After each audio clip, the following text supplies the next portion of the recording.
Welcome. Today we're going to begin a new session, which is communication, and we're going to talk about specifically in this module, passive communication. But before we do, let's just do a little review.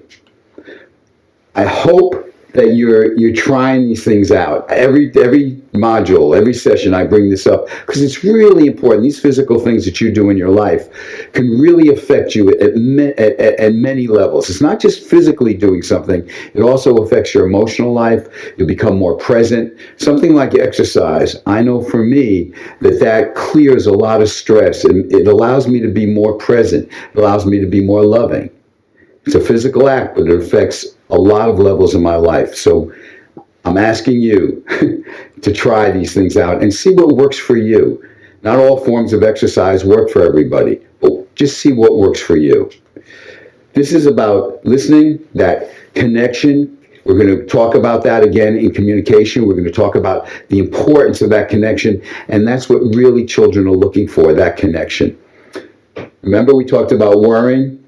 And we said that the antidote for worrying is to send love and light to the situation.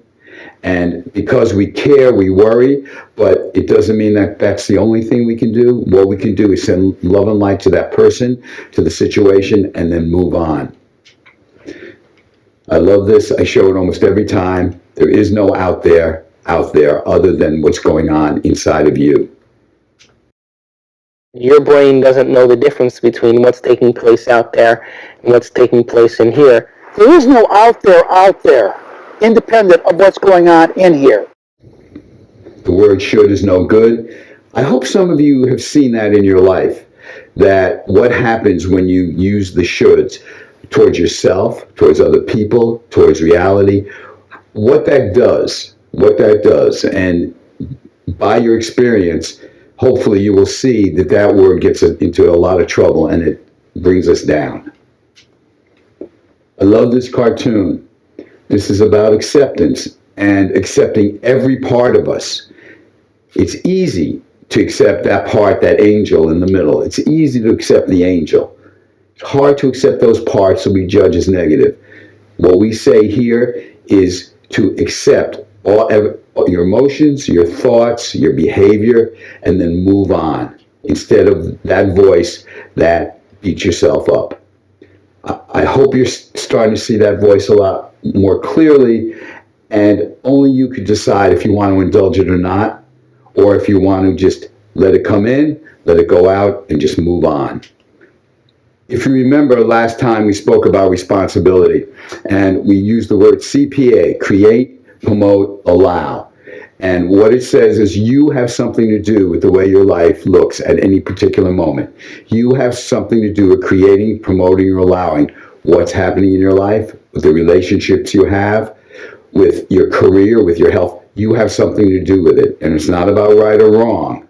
The only exception to that is in the instance of child molestation or rape. We say that those are real victims. Other than that, I'm hard-pressed to find when I'm a victim in life. This is a cartoon that exemplifies that. If you act like a doormat, don't be surprised if people step on you. This also deals with responsibility, and it deals with forgiveness. We're in the box. We're in a box when we don't take responsibility, when we're blaming other people. We're in a box. There's no place to go. We have to wait for other people to change, for us to change. We're free. We're out of the box when we really come from a place of taking responsibility in our lives so we can make other choices that work better in our life. We're the ones that are choosing, and that's called empowerment. This is about forgiveness, and we talked about a big issue in forgiveness was betrayal, and this is a cartoon that exemplifies betrayal, and it's saying viewing betrayal not as something somebody does to you, but as them being who they are in your presence. In other words, the person who lies to you probably has lied to others, probably will lie again. The person cheats, the person who doesn't have integrity, that's who they are. So if we can take it less personally, it allows us to move on and to get to forgiveness with people that have hurt us in our lives. So now let's get into communication. And if you remember from way back in the first session we did, we talked about passive, aggressive, assertive ways of communicating. In a passive way, we're not speaking our truth, and we're making other people more important.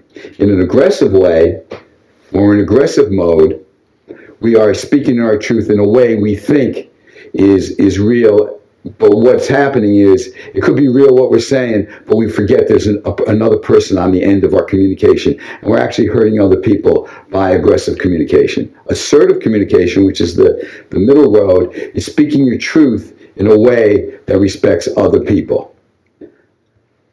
I want you to focus again, and throughout the modules, the 3 modules we're going to do on communication, on people in your life that you are habitually passive or aggressive with. Not people who you go, okay, I'm going to speak up now because they need it.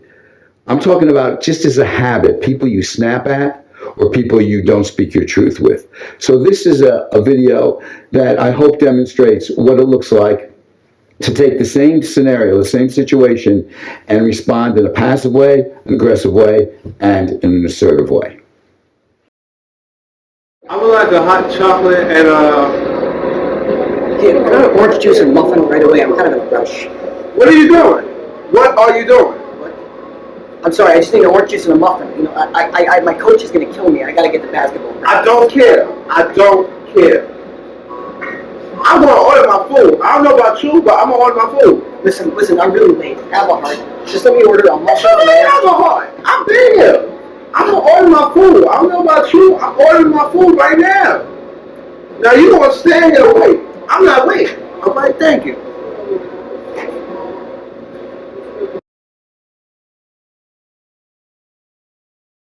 Excuse me, why are you cutting in front of me?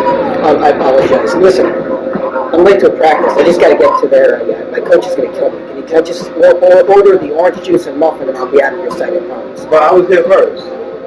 I understand, but please, I just ask orange juice and muffin. I'll be out of your sight. Just one quick order. Thanks. Right in front of me.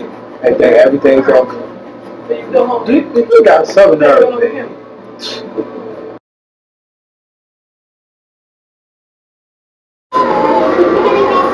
I'm sorry, listen, can I ask a favor? I'm late to a basketball practice, and I missed them all. I'm gonna get thrown off the team. If I'm late, I got 5 minutes. So just want an orange juice and a muffin, and I'll be out of your way, I promise. I understand what you're saying, but I have to be somewhere real quick. And my girlfriend's outside waiting for me. Okay. Is it gonna be more than 5 minutes? No, it's just gonna be real quick. I'm gonna be in and out. Alright. 5 minutes, right? Yeah. That's cool. You understand I'm kind of late. I appreciate it. Alright. Thanks. Hot chocolate.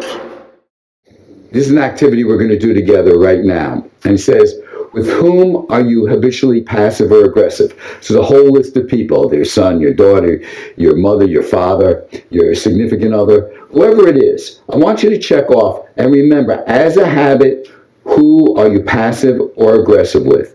So please just take a moment and do that. We're going to go through now, it's called a mode of communication exercise, which is in your book on page 91 and 92. We're going to take some time to do it now, though. So I want you to just check off what's true for you, not how you'd like to be, but what's true for you. And if you go to the book after page 92, there's a way to evaluate that. We won't do it now, but you can evaluate it and see if you tend to be a passive type or an aggressive type. One of the purposes of this is to see that first of all, is to see that you might fall into a way in your life of being more too passive or too aggressive, and you might want to take a look at that. Another very important part of this exercise is to see that there are people out there who are passive. If you're an aggressive type, there are people that are passive. It's recognizing that people are different, really. I tend to be more aggressive. Before I started doing this course over 20 years ago, I didn't even know there were passive people out there, really. Now, after training thousands of people in our class, I see that some people are passive. So it gives you an understanding of how other people are. So it's a pretty important exercise. So let's do that now.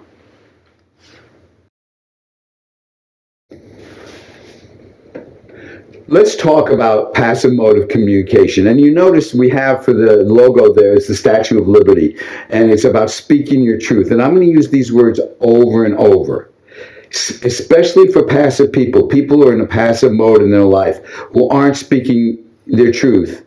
It's very important that you get that something dies inside when you don't speak your truth.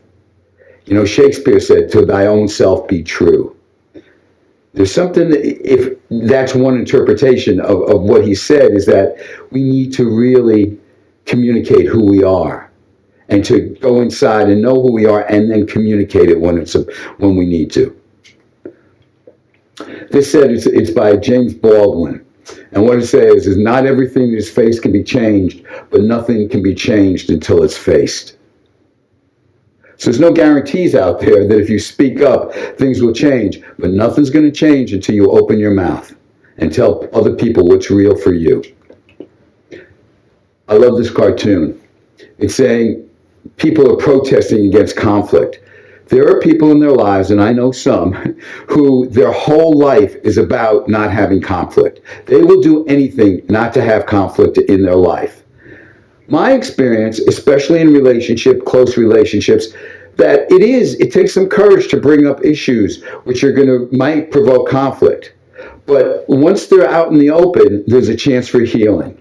If you're run by no conflict, it's just painful. It's painful. You're shutting down a big part of yourself. So what you think is peace, that's not really peace. Because inside there's no peace, because there's no resolution. My point of view is that when we're run by anything in our life, and sometimes they're good things. I know a guy who just pleases all the time. He really is a nice guy, but he's run by the acceptance he gets from pleasing people. So that's a positive, but I don't know how good that is, because it's become a habit with him, and he's not really saying what's going on inside him. My point of view, this is my point of view, you can check it out in your own life, that when we're run by anything other than what's appropriate in the moment, we are suffering. So there are people that suffer because they are run by no conflict in their life. This cartoon is showing that somebody being aggressive, yelling at somebody, and that person making believe that it's okay. But inside, she's burning up. It's a passive way of being. It hurts. It hurts inside when we don't express how we feel.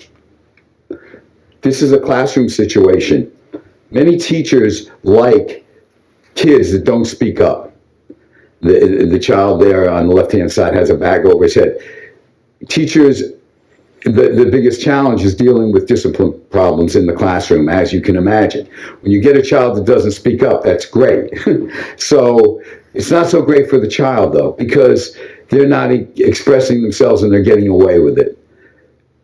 If your child is in that mode where they don't speak up for one reason or another, you might want to address that.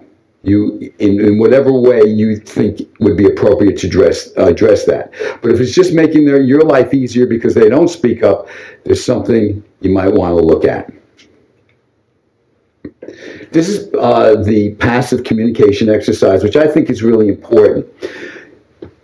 The point of this exercise is, even if you are assertive, which means you speak your truth in a way that respects others, or even if you're aggressive in your life, with most people, or some people, I want you to look at who you might be passive with. And if you're not, you're not, and this doesn't apply to you. But I think it applies to most people. That's been our experience over the years. You can find somebody in your life that you don't speak your truth with. You could be assertive or aggressive with your kids, and when it comes to your mother, you just can't say what's on your mind for one reason or another.